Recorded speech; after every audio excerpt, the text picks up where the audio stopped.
Well, all three of these are amazing watt meters, all for very, very different reasons. Want to find out? Stick around. So yeah, these are amazing watt meters. This one here is because you can get pretty cheap. And there's a reason for it. It is pretty cheap. It'll get you by, but is it really reliable? Nope. Oops. Anyway, this is the meter everyone usually gets just because it ends up giving you a good scale. Since Radio Shack's not around anymore, these are usually the ones you see a lot of people have. And I've used this too, and I felt very happy with the way this meter reads your wattage. Is it reliable? More of a peak read meter. It's a good average. It'll get you by. I got this one here, and the reason it's 1.5 to 400 or 525 megahertz, and gives me a 200 watt scale. I got this because I was like, well, this is great. This will be great for HF, ham radio. Get me through the Bofang units, UHF, VHF, and give me some stuff. But yeah, I had a great subscriber, Delta X-Ray. I'll put your channel link down below. I do appreciate it. I love his channel as well. He gives some great knowledge on the other side of the pond, and it is always good to hear everybody's opinion on things before you get to an actual conclusion. But he had the same problem, and I actually upgraded this.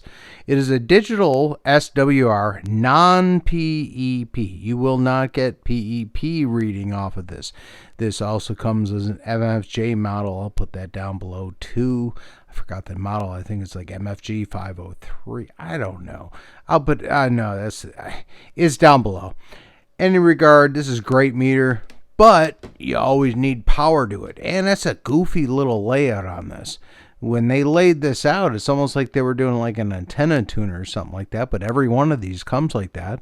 You got 2 TX ports and 2 antenna ports, but it says, right here it's TX 125, TX 1.6, antenna 525, antenna 60 megahertz. What does that mean? Really, it's HF and VHF. So when you're on the HF side, you're using these two, and when you're on the VHF side, you're using those two. So, yeah, confusing as all get out. But, yeah, this is a great meter, but you always need that 12-volt connection, or you're not getting a digital display. Of course, this one has similar layout. The Workman. I can't throw that around too much. This one has a similar display, but that 12 volt on this with an on-off switch is just a light. So it'll work regardless of function, as a beautiful analog meter always does. Well, what do we do then? Okay, give me a second. I got a solution. I think I have a solution. Okay, so here we are with all these meters. I picked this one up off the floor again. Ooh. Anyway, yeah, these two are Workman, but they're different quality for sure. But yeah, if you're stuck on the side of the road, get that one. Get your SWR as low as possible on this and hope that this meter reading is good. This one's great. Especially, if you're a technician and you're 200 watts, that's great. That's kind of what this is aimed for. And if you get up to general and you can get down to 1.6 megahertz all the way up to 525, so you can do this meter. But yeah, make sure you're not trying to do peak readings, SWR, peak readings on sideband. You're not going to get an accurate reading whatsoever. But yeah, these are great units if you're tuning up a radio or tuning up something on AM real quick before you switch a sideband to get your wattage, that's great. But yeah, this is not a sideband friendly one, but this is great if you're doing general coverage and only 200 watts. Cells will come up as a MFJ. I'll throw that down below.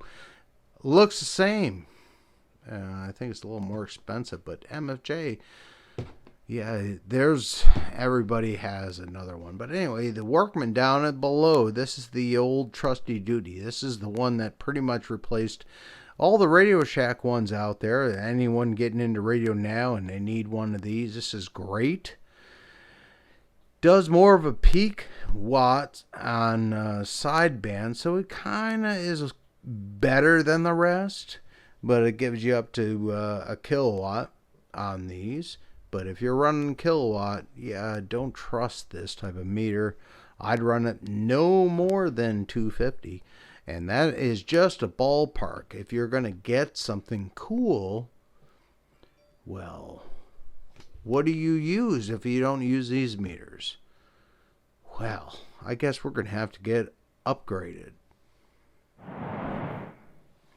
So if I push these meters aside, maybe the top one.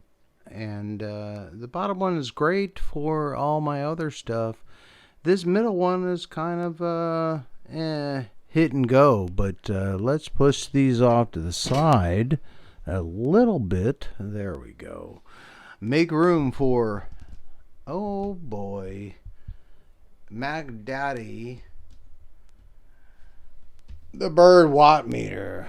The Bird 43 watt meter. And we got our slugs here. We got a 100 watt for our average and our 100 watt here for our peak. Yes, we do have our peak kit put in here, and we have an LED to let us know when it's on. The center of that knob will be just off, and this will be the ×2 multiplier, and this will be the ×5, and this will be our dedicated peak meter. So yeah, we're moving up in the world little by little, and we have our Anytone. We just grabbed this one here. We just had this out of the box, and we have this over in the side here. So give me a second, make sure we got everything in focus, and I'll be right back on a beautiful Saturday. Well, here we are. We're back here with the Anytone here, and yeah, I just grabbed this off the shelf. No peak, no tune, nothing on this Anytone. Quad 6, it's set up for 10 meters, just as it should. And yeah, this is going to be our average with a 100 watt slug here.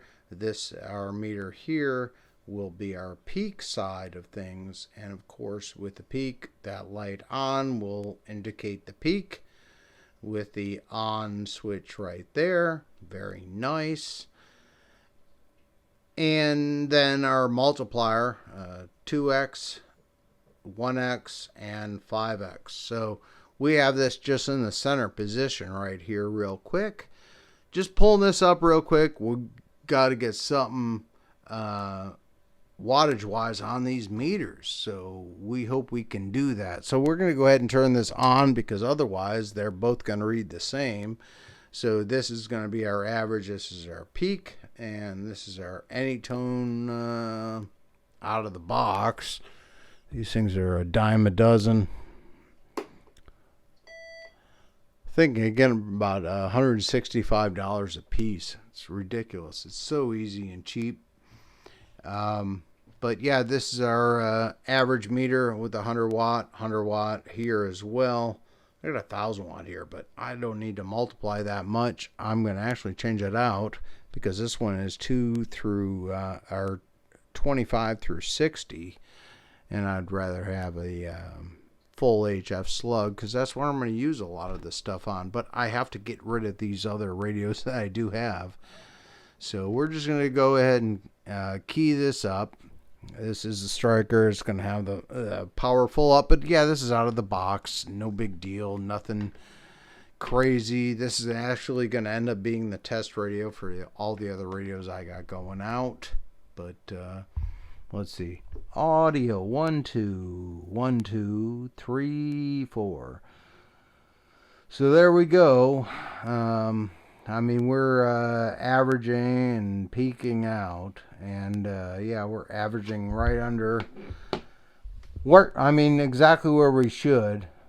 It should be just a pretty much average, and then our swing is over 60, and of course we're on sideband, but yeah, these are the end all be all meters, so we're into just a dummy load, and we're on 28,400 because that's where these radios should be operating on. Beautiful 10 meter radio here, but in any regard, 73. We have a new meter on the bench, so yeah, give me some slack, give me some flack, I don't care. In any regard, shaboom, shaboom. Yeah, we're peeking it out, and it's not even doing anything because we're not even doing anything because it's out of the bench, out of the box, just on the bench, fresh on the bench, fresh out of the box. But all right, 73. I'll see you in the next video. I appreciate y'all for subbing up. See a whole bunch up here in the channel. I appreciate each and every one of you. And we'll see you on the air.